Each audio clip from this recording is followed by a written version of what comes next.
Kung ang isang tao ay na-involve sa aksidente at may naging pinsala sa ibang tao at property, pwede bang i-prosecute ang akusado ng hiwalay sa bawat pinsala?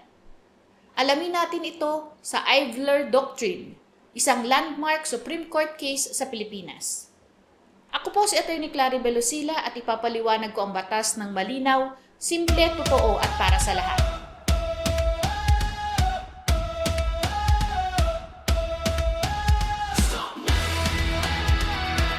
Taong 2021, binago ng Korte Suprema.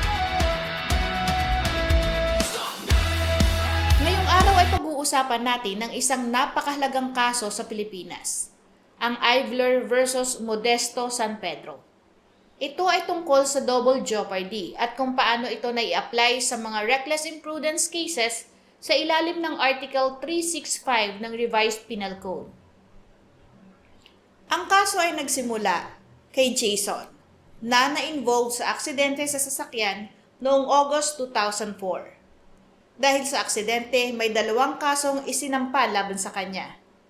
Reckless imprudence resulting in slight physical injuries para sa mga nasaktan, at reckless imprudence resulting in homicide and property damage para sa pagkamatay ni Ponce at pinsala sa sasakyan nito. Sa unang kaso, ang reckless imprudence resulting in slight physical injuries, nag-plead ng guilty si Ivler at binigyan siya ng public censure bilang parusa. Pagkatapos, humiling siya na i-quash ang ikalawang kaso dahil sinabi niyang ito ay violation ng double jeopardy clause. Hindi pwedeng muling usigin para sa parehong offense.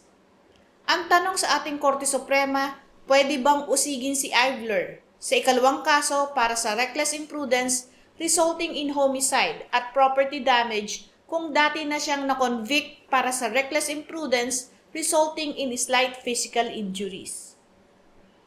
Ang naging tanong naman tungkol sa double jeopardy, protection ba ang double jeopardy para sa akusado kahit iba ang naging resulta nito mula sa parehong negligent act?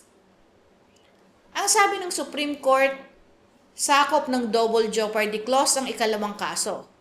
Ang reckless imprudence sa ilalim ng Article 365 ng Revised Penal Code ay isang quasi-offense. Ang iba't ibang resulta, physical injuries, death, and property damage ay para lang sa penalty, hindi para gawing hiwalay ito na krimen. Mahalaga ang prinsipyo ng Ivler Doctrine, hindi pwedeng hatiin ang kaso batay sa epekto o pinsala ng parehong negligent act. Dahil dito, isang information lang dapat ang isinampa kay Ivler, kahit marami ang naging resulta ng kanyang negligent act. Naging proteksyon sa akusado laban sa double jeopardy ang nangyaring ito kay Ivler kahit pa may multiple consequences ang kanyang ginawa. Physical injuries, damage to property at homicide. Tandaan po natin na sa pagsasampa ng information sa criminal court, huwag hatiin ang mga quasi-offenses para sa iba't ibang pinsala. Sa kaso ng Ivler versus Modesto San Pedro, malinaw na isa lang ang krimen sa reckless imprudence, kahit iba't iba ang epekto o nangyari dito. At hindi ito pwedeng i-prosecute ng hiwalay.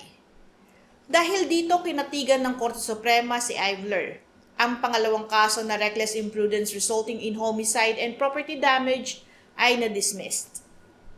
Mag-like, i-share at mag-subscribe para sa mas marami pang legal explanations ng ating batas at cases sa wikang Filipino. Patuloy po kayong manood, magtanong at matuto ng tungkol sa batas. Magandang araw po, ako si Atty. Claribel Lucila.